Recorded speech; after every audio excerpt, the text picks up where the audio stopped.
Now we're asked to construct several graphs. And I've specified x values -2 through 2, -2, -1, -1/2, 0, 1/2, 1, 2.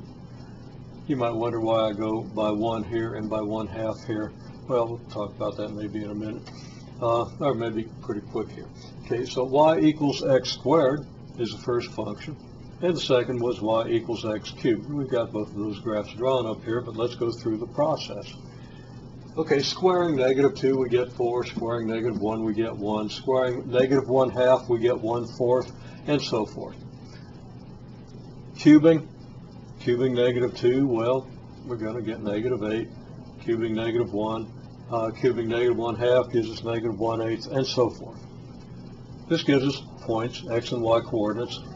The x and y coordinates from the x column and the y equals x squared column give us points on a y versus x graph here. And you can plot those points as easily as I can. I don't have to explain very much about how those points were plotted.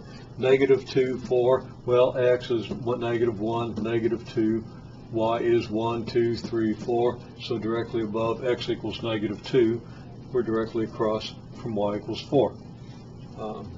1/2, 1/4, 1/2 is halfway between 0 and 1 about here.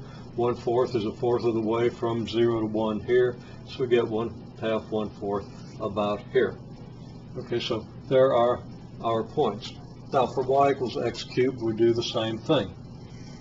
The graph goes through, on the positive side, it goes through 0, 0, and 1, 1, just the same as the y equals x squared function. But then after it goes through 1, 1, it goes through the, well, 1, 1, it goes through the point 2, 8 as opposed to 2, 4. How does the graph compare then? Well, at 2, it goes up much higher than this one did for x equals 2. Now my y scale is a little more compressed here than it was here, and that may be unfortunate, but you can draw these to equal scales and see exactly what I'm talking about. Or you can just imagine if I stretch this graph out to where the distance between points here was equal to the greater distance between the points here, then I'd have equal scales. And you would see that this graph just really does get dramatically steeper between the point 1, 1 and the x equals 2 point. As we get closer to 0, we get the 1/8 as opposed to the 1/4. Now let's think about it. This y equals x cubed was twice as big as y equals x squared when x equals 2, but it's only half as big when x equals 1/2. So this graph kind of goes to extremes. It goes all the way up to 8 here, where this one only went up to 4, and it goes down to 1/8 when this one only went down to 1/4. So the graph turns out to be flatter near the origin, but then much steeper once you get past a certain point. Certainly past the point 1, 1, it's steeper, but there are other points in here where it does get steeper. So the other thing is, of course, then you have this symmetry or anti-symmetry or whatever you want to call it. We'll call it something in a minute. It's actually symmetry with respect to the origin. The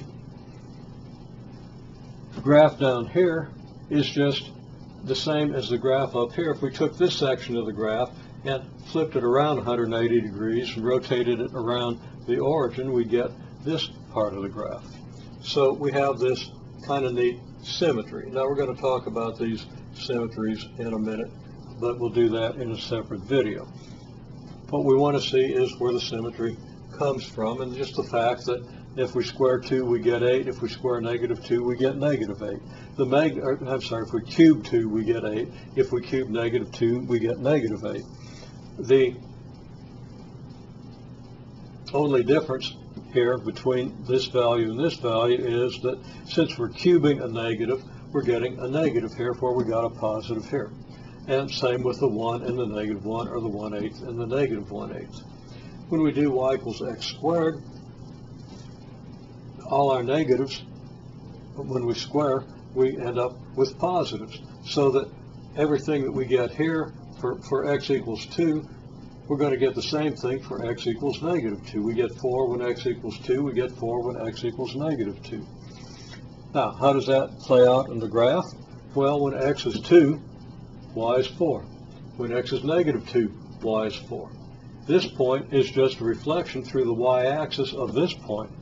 The same with 1, 1 and negative 1, 1. Just reflect through the y-axis so that the whole graph is just a reflection through the y-axis. If you think about it, whatever positive number you square, if you square that negative number, you're going to get exactly the same value. So the 2 points are just going to be symmetric about the y-axis. Now we'll talk more about that in a minute, but I want to talk about it a little bit while we have the graphs here. And over here, well, whatever's positive, whatever y values are positive here, when we go an equal distance on the other side of the x-axis, we're going to get the negatives of those values. And that explains the behavior that we see here. So we can say that this graph is symmetric with respect to the y-axis, and we say that this graph is symmetric with respect to the origin, meaning that if I have a point on the graph in the first quadrant, I reflect that point, I go through the origin an equal distance on the other side of the origin, and I find another point on the graph. So every point up here has its image down here. Just do a line through the origin. We have equal distances. It's not drawn perfectly, so this distance looks a little greater than this one. And it is a little greater the way it's drawn. Okay, but the point is we have every point through the origin, equal distance on the other side, we get a point on the graph. And that's what gives us this kind of behavior. And that's why we call this a symmetry with respect to the origin. Yeah, a little more I'll talk about it in the subsequent video.